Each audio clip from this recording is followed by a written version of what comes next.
Hello，大家好，我是阿金志。今天给大家来推荐一款原则上可以永久免费使用的 VPS。老规矩，我们先到博客去看一下文章。这款免费的 VPS 就叫 Cloud。为什么说原则上是永久？因为这个服务商有一个机制，只有当你用注册超过180天的 GitHub 的账号，它才会每个月额外赠送你$5的额度。那原则上，你只要用这个账号去注册了，那就是每个月都会有$5的额度，你就可以永久免费的使用下去。当然了，前提是在你只用$5的额度的情况下面。除了这个特色以外，我个人觉得还有两个比较好的优点是，它不需要你用信用卡去绑定支付方式，你注册就直接可以用了。新注册的话，你如果没有这个 GitHub 超过180天账号的话，你直接去注册的话，也是可以享受一个$5的当月的额度。另外一个比较好的一点是，它的面板服务做得非常的好，它的后台面板有这些对应的功能模块，对新手比较友好。我们再来看看这个免费的资源配置，它的基础配置还是比较给力的。这里的空间的话少了一点，但是你正常的去做一个简单的部署和测试也是足够了。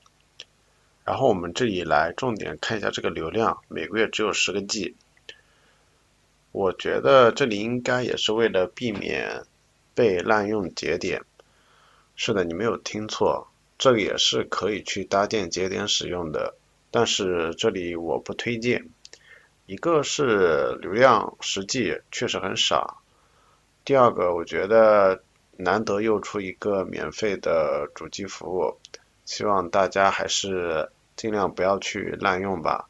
这样的话，以后这种免费的服务能越来越多，大家能享受到的服务也会越来越多，对吧？OK，那废话不多说，我们开始来实操演示一下。这个的话，到我们注册之后去具体看一下。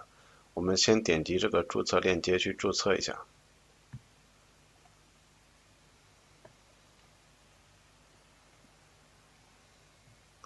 这里的话，它提供了两种注册方式，大家可以选择一种。如果你有180天以上的账号的话，那直接可以用 GitHub 去注册。然后我这里的话，用一个新的谷歌账号去注册一下。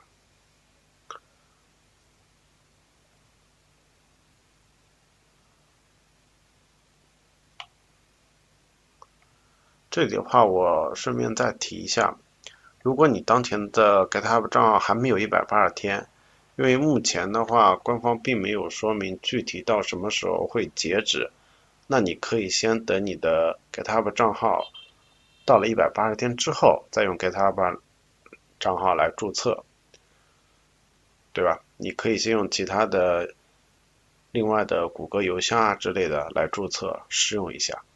OK，那我们这里继续。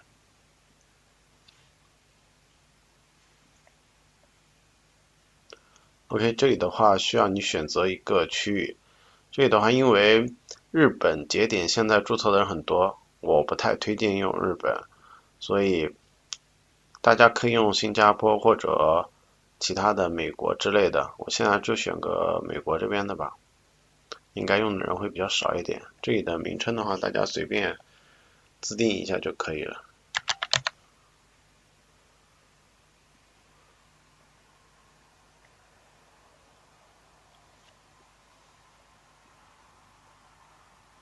OK，这样就进来了，然后它会对应不同的模块，你可以快捷的去创建。我们这里直接跳过。我们这里可以看一下我们的这里的计划，到这里来看一下。这个窗口拉一下。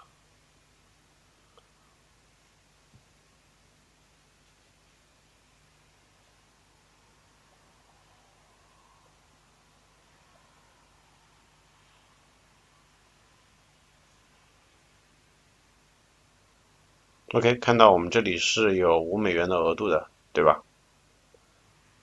这里的话，因为我们没用 GitHub 的账号登录，所以它这里提示你在30天之内，你可以去把账号关联到 GitHub，然后你可以继续去享受它的每月赠送的$5的额度。OK， 我们这里的话返回看一下，这就是它的后台。然后这里的话就是快速部署，我们后期所有部署好的程序的话也都会在这里显示。然后这里重点给大家推荐的话是这个 App Store， 这里面它提供了内置的，还有一些第三方的一些一键部署，比如说这里的 WordPress 或者 List， 对吧？然后这我们点进来看一下。你可以去一键部署，它这里的话也会提示你一天的话大概需要一个什么额度。那0.04的话，你30天$5的额度是足够的，对吧？然后我们可以在这里设置一下用户名和密码。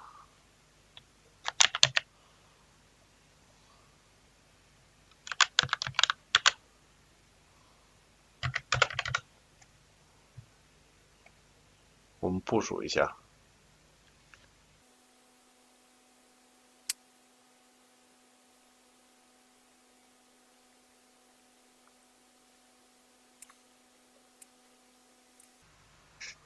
OK， 这里提示成功了，我们可以看一下。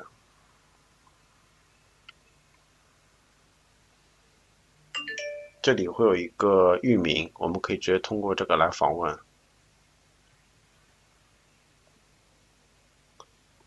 这个的话，实际测试它没有那么快，我们可以等它一会儿。这个的话，具体情况每个地区的服务器现在状态都不一样，有些可能几分钟就可以，有些可能几个小时，这个时间不一定，大家可能实际的话，根据实际的访问情况去看一下。然后我们现在可以来再看一下它的一个整体的费用情况。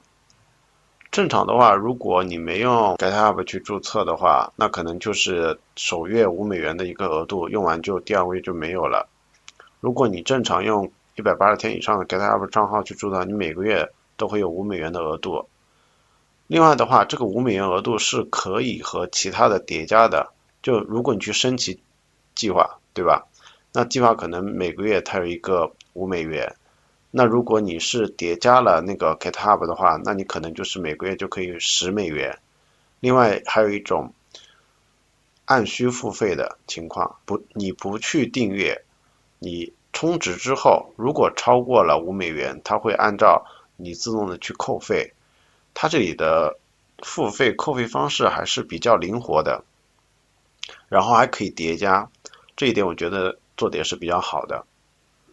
另外的话就是大家可以根据自己的需求，其实大部分的个人应用我感觉在这里面都是可以去实现的，大家可以根据自己的需求去用。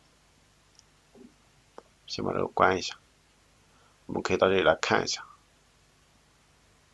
它就在这里跑了，对吧？是一个激活的状态。我们刷新看一下有没有认证，哎，现在就好了。